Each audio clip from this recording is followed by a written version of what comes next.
It was supposed to be just another locked door. I didn't even plan to stop. I was walking past it on the way to the ice machine, room 422. I remember the number because it was printed on a gold plate with little decorative swirls, the kind hotels use when they're trying too hard to look expensive. I had no reason to pause there. No intention. No suspicion. But then I heard her laugh. Her laugh. That laugh that used to echo through our apartment every Sunday morning while she danced barefoot on the kitchen tile. That exact rhythm of joy, rising and sharp, like it was being pulled straight from my memories and thrown against the other side of the door. I took a step back. Room 422. I wasn't supposed to be anywhere near it. And she wasn't supposed to be in it. Not with someone else. Not with him. Let me rewind exactly 46 hours. My company rerouted me from Boston to Zurich after our lead engineer pulled out of a panel. The decision came fast, so fast, I didn't even have time to argue. They sent my ticket, booked the hotel, gave me 3 days' worth of documentation, and said, just smile and say smart things on stage. I arrived jet-lagged, wearing the wrong shoes, and carrying a bag that had been dropped so hard by the airline it wouldn't zip shut anymore. The hotel looked familiar. Too familiar. The lobby smelled like cardamom and lemon oil, the same scent my wife had described when she returned from her last corporate cultural exchange. She raved about the pastries, the view, the professional networking. She even brought home a pin from the front desk. I used that pin to sign our rent check 2 days before I got on the plane. I didn't think much of it. Until I saw the hotel name printed on the welcome folder, Hotel Zurich Berg Sonnenblick. The exact match from the receipt she'd left on the kitchen table 4 weeks ago, folded in half under a pile of mail. Coincidence, right? The same city, the same dates, the same hotel? It started to feel like fate was pointing a spotlight at something I was supposed to see. But I didn't go looking for her. That's the part one can't emphasize enough. I didn't come to spy. I didn't want to ruin anything. I didn't want to know anything. I just wanted to give a speech, eat some overpriced eggs, and go home. Until room 422. Until her laugh cracked open the part of me I'd spent years pretending wasn't fragile. Until I heard a second voice, male, deeper, casual, unafraid. And then, a silence so complete it felt staged. I stepped closer. The hallway was empty. Carpet too thick to hear my footsteps. My heart punched against my ribs like it was trying to escape. I leaned in. I wish I could tell you I walked away. I wish I could say I respected privacy. But instead, I lowered myself to my knees. My eye caught the sliver of light spilling from the keyhole. And what I saw in that moment shattered everything I thought I understood about my marriage. I'm not ready to describe it yet. But I will. I didn't move. I couldn't. My knees were pressing into the ugly blue carpet, and my face was a breath away from the keyhole. It felt like the world had narrowed to this one tiny, golden-framed dot of light. I knew what I was doing was wrong. Creepy. Desperate. But when the floor drops out from under your reality, you'll grab onto anything, no matter how small or shameful, to keep from falling. I stared into that keyhole like it might blink back. At first, I saw nothing but blurred movement. A lamp. The edge of a bed. A leg. Hers. Bare. Crossed at the ankle. Then her face came into view. She was smiling. Not politely. Not professionally. No, this was the kind of smile that used to be reserved for me on quiet evenings when the world felt far away. She tossed her hair, tilted her head, and leaned closer towards someone off-frame. I couldn't see his face, not yet, but his hand reached out, and my stomach twisted when I saw it graze her knee like it belonged there. She didn't flinch. She didn't pull away. She leaned in further. That was when I stood up too fast and nearly lost my balance. I stumbled back into the hallway wall, heart slamming so hard I could hear it in my ears. I forced myself to breathe. 1, 2, 3. I tried to convince myself it wasn't what it looked like. Maybe they were coworkers. Maybe it was innocent. Maybe he was European and that was just how they greeted people. With hands on knees and deep eye contact? I'm not a jealous guy. Never have been. I'm the type who over-apologizes if I take too long to respond to a text. I'm the guy who never asks, "Where were you?" because I want to be the kind of man who trusts, not interrogates. But in that hallway, I felt something I didn't recognize. A hot, bubbling ache that had no name but stung like betrayal and humiliation all at once. I didn't knock on the door. I didn't storm in. I backed away like a coward, yes. But I needed space. I needed air. I went down to the lobby, sat in one of those fake leather chairs near the bar, and stared at the back of a cocktail napkin for 45 minutes. And then, I made a decision. I wouldn't confront her. Not yet. I needed confirmation, something undeniable. I needed proof, or maybe I needed closure. I don't know.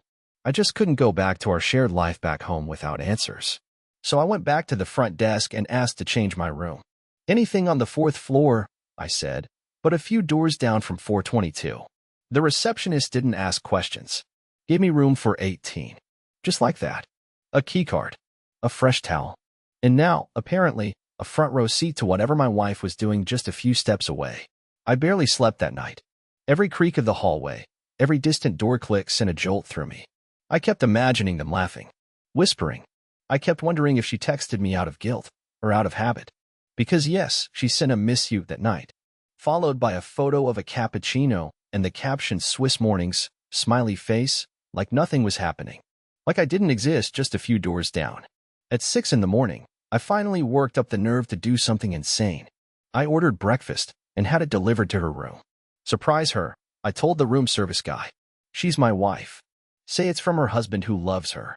I stood in my own room, holding my phone, watching the hallway through the peephole like a sad, silent spy. I waited 10 minutes. 15. Then finally, the room service guy knocked on 422 and handed over the tray. She answered the door in a robe, smiling. Alone. At least. I thought she was alone. But then a man stepped behind her, shirtless. And he took the tray. I didn't need more proof. But I was about to get it. There's a strange thing that happens when your brain realizes something your heart refuses to accept. It starts stretching time, slowing things down. Every second feels like molasses dripping from a cracked bottle. That's what it felt like standing behind my door, peeking through the peephole, watching my wife hand over a breakfast tray to a shirtless man like it was the most natural thing in the world. Like this wasn't a marriage. Like I wasn't 2 doors down. Like I didn't exist. I felt like an intruder in my own life. A background character in someone else's affair. He didn't even flinch when he saw the room service guy. Just grabbed the tray and nodded like this happened every morning. Hollis didn't look surprised either. She laughed at something he said, leaned against the doorframe in that stupid white robe with the gold trim, and closed the door with her foot like she was done performing for the world. And just like that, click, the door shut, and I was back in the dark. My hands were shaking. Not out of rage, though maybe it should have been rage, but out of, I don't even know. Disbelief? Grief? Embarrassment? You don't expect to feel embarrassed when someone betrays you. But I did. Like I was the punchline in a joke I didn't know was being told. Like everyone else had read the script and I was still fumbling through my lines. I sat down on the edge of the hotel bed and just stared at the floor. That ugly floral carpet. Those stiff white sheets. My suitcase still zipped shut. It hadn't even been unpacked. Neither had the weight in my chest. I didn't cry. I wish I had. Maybe it would have helped. But I just sat there feeling stupid. Weak. Small. Like I had walked right into a play someone else had already choreographed, and I was the guy with no costume, no cue, no clue. And still, some broken part of me wanted to talk to her. To knock on the door and say, please, just tell me why. As if her explanation would be enough to make this feel less humiliating. As if anything she could say would change what I had just seen with my own eyes. I don't know what possessed me, but I pulled out my phone and opened our chat. The last message she sent me was from just the night before. Hollis, hope you're sleeping okay back home. Can't wait to show you pics of the lake. The audacity. The lake. The lake. Meanwhile, she's standing in a robe next to a half-naked man in room 422 and acting like she's on some Pinterest honeymoon. So I did something I'd never done in our 11 years of marriage. I didn't reply. Instead, I typed out 2 words, room 422, and I didn't send it. I deleted it. Then typed, I saw you. Deleted that too, because suddenly, I didn't want to give her that satisfaction. I didn't want her to know I was crumbling, that I had seen it, that I was that close. So I changed tactics. I waited until evening, then walked casually down to the hotel bar, sat at a table near the window, and waited for them to show themselves. And they did. Around 7:15 p.m., dressed like a couple who didn't have a care in the world. He wore a linen button-up with 2 open buttons like he was auditioning for a resort commercial. She had on this black dress I had helped her pick out online. She called it her European professional but flirty dress. She wore it for him. They didn't notice me. Not at first. But then, about halfway through their wine, she looked up and froze. Her smile disappeared like a candle blown out mid-sentence. He turned, confused. I lifted my glass.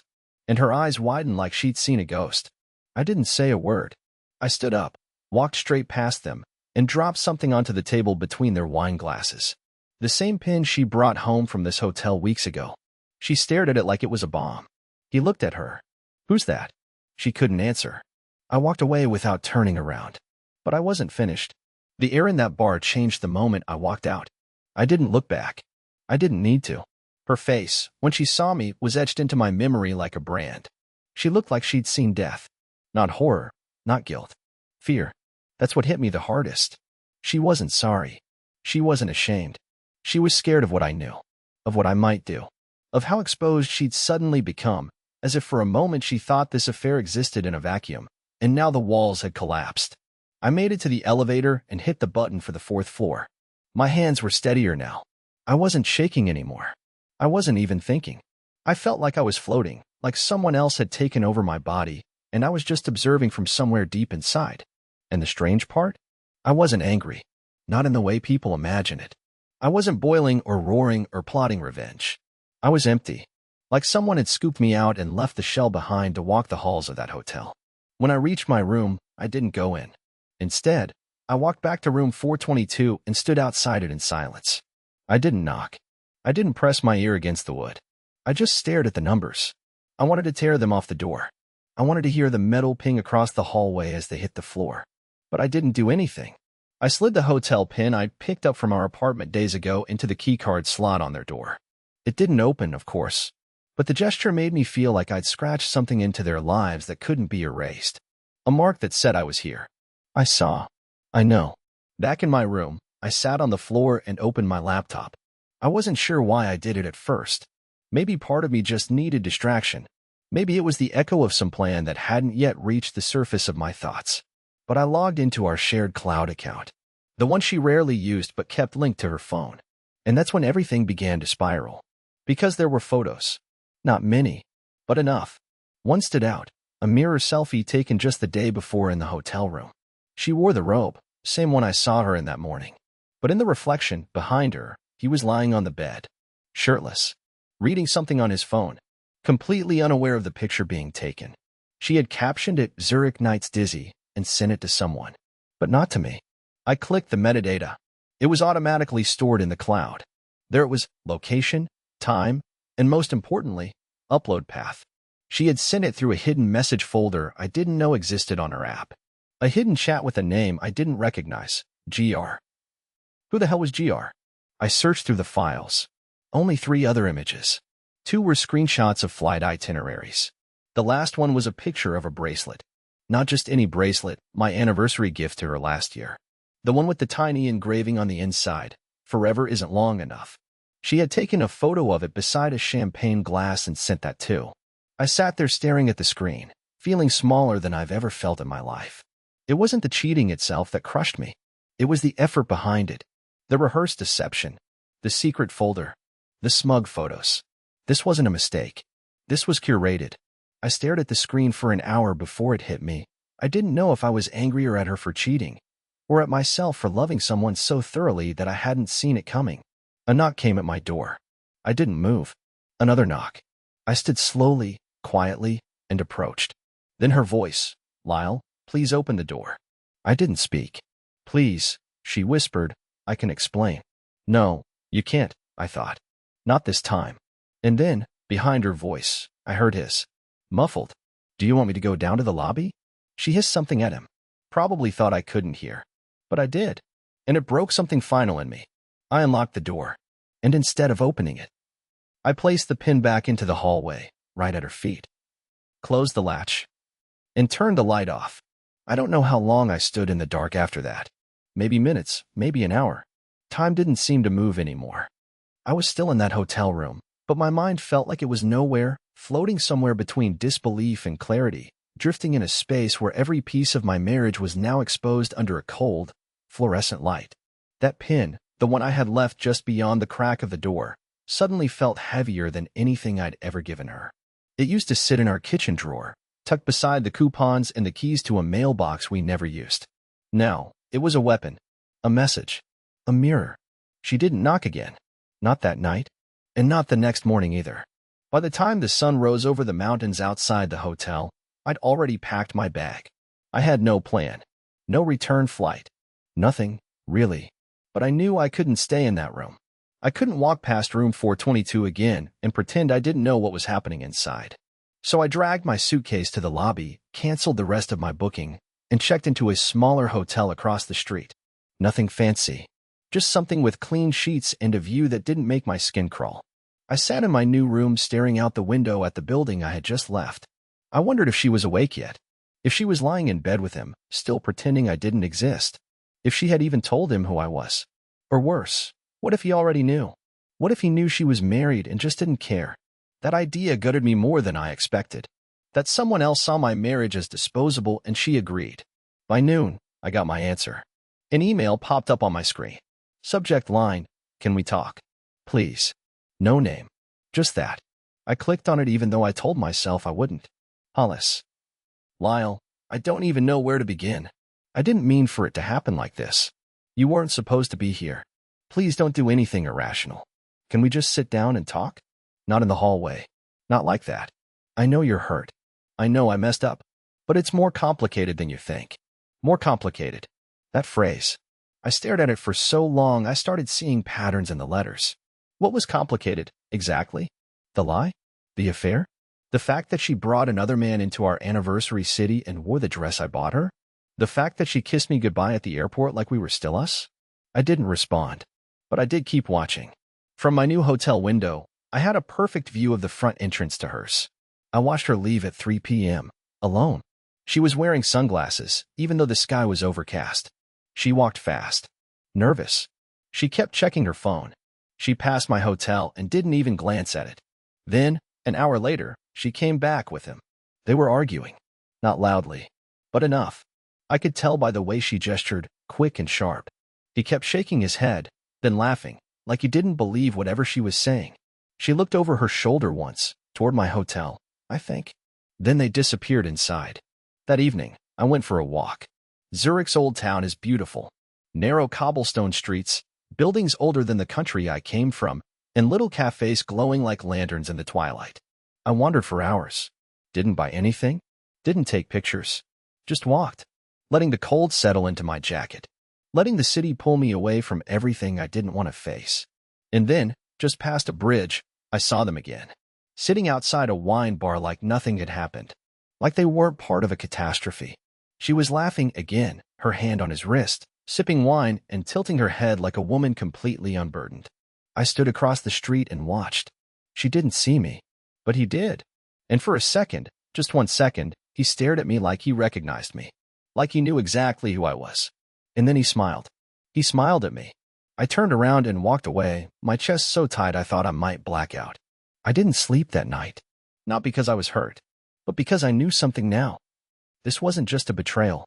This was a game. And they had no idea who they were playing with. I didn't leave the city. I could have. I should have. Any rational person would have packed up and flown home.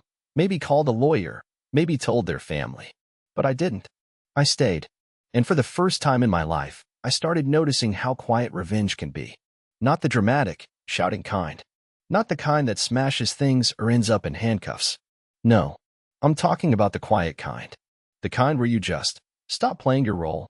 The kind where you collect the truth piece by piece while the people lying to you think the curtain hasn't lifted yet. That night, after I saw them at the wine bar, I walked until my feet ached. When I got back to my room, I opened my laptop again. I started digging. Not out of anger, out of a need to understand. Who was this man she brought here? Why did he look at me with a grin like he was proud of what they'd done? And how far back did this go? I opened her phone bill. Not hers. Mine. Because even though we'd separated our finances years ago, we still shared a mobile family plan. She always said it was just easier that way. I downloaded the last 3 months of logs and started scanning. I cross-referenced every number I didn't recognize with search engines, social media, even a few forums I probably shouldn't have been on. And then I found it. His name was Grayson Rudd. GR. The initials from the hidden chat folder. He wasn't just some stranger. He was a guest speaker at a leadership seminar her company co-hosted 4 months ago. Married. 2 kids. Public Instagram. Travel photos. Quotes about balance and integrity. Of course. That kind of guy. I clicked through every photo. I saw one from the seminar. There they were, standing side by side in a group shot. Hollis, smiling like a politician, and him, standing just a bit too close. At the time, I bet I wouldn't have noticed anything. But now? Now I saw the way her eyes tilted toward him, the subtle lean of her shoulder. Then came the real gut punch. In the comments, someone had tagged it, such a power duo at the Zurich summit. Fire. Power duo. I wanted to scream, but I didn't. Instead, I created a new document on my desktop, titled it Zurich Notes. I started logging everything: dates, images, texts, voice memos, timestamps from her photos, metadata from screenshots. Not because I wanted to blackmail her. Not even because I wanted to use it in court. I just needed something to keep my hands moving while my chest hollowed itself out. At 2:08 a.m., I heard a knock on my hotel room door. I froze. Another knock. Then her voice. Lyle, please. I saw your light on. I know you're awake. She knew what room I was in. That didn't surprise me. She always had a way of figuring things out when it served her. I opened the door halfway. She looked awful. Not like the version of her I'd seen laughing at the wine bar. No makeup, red eyes, oversized sweatshirt. For a second, I almost felt something. Some reflex of comfort trying to crawl back to the surface. But I killed it. She opened her mouth, and I held up my hand. Don't, I said. Just don't start with the apologies. She closed her mouth, then opened it again anyway. I didn't plan this. You weren't supposed to be here. I noticed, I said. There was silence between us for a full 30 seconds. Then she whispered, Can I come in? No. Her face twitched, like she wanted to cry but couldn't figure out how. Lyle, I need to talk to you. Just 5 minutes. I leaned against the doorframe. You've had 5 months. She flinched. I waited. She looked down, then back up at me. I made a mistake. That's interesting, I said. He didn't look like a mistake. He looked like he belonged there. Like this wasn't the first time. More silence. Then I said the thing I'd been thinking for days. I didn't come to Zurich to catch you. I came to surprise you. I thought maybe we'd have coffee, walk by the lake. I even brought your favorite tea bags. Thought the hotel wouldn't have them. That broke her. I saw it. She blinked rapidly and said, Lyle, please, let me explain. I gave a humorless laugh. No need. You already did. In photos. In texts. In your cloud folder. Her eyes widened. You. Yes, I said. Me. The boring husband who trusted you so much he never checked. Until he had to. She reached out. Let's just go home. We can figure it out. I stepped back and started to close the door. Her voice trembled. Wait, what are you going to do? And I said the truth. Nothing, Hollis. I'm not going to scream. I'm not going to ruin your job or out you to your friends. I'm just going to walk away. The door clicked shut between us. And this time, I didn't feel weak. I felt done. I didn't open the door again that night. I didn't answer her calls either. She must have tried at least 10 times, switching between calling and texting as if one would finally get through to me. But nothing she wrote could compete with what I'd already seen. When I finally silenced my phone for good, I stared at the screen one last time, her name glowing in the dark, and wondered how someone could burn down a marriage with such deliberate hands and still expect the door to be left open behind them. The next morning, I woke up early. I hadn't slept much, just drifted in and out, the sheets twisted around me like vines. My bag was still packed, exactly as I'd left it, sitting upright like a silent companion in the corner of the room. I showered, dressed in the same clothes I'd worn on the flight over, and booked a ride to the airport. But I didn't leave immediately. I had one more thing I needed to do, not for closure, not for revenge, but because I knew I couldn't fly home with this weight in my chest and pretend like it never happened. I returned to the original hotel. The same front desk clerk was on duty, the one who had checked me in the first night.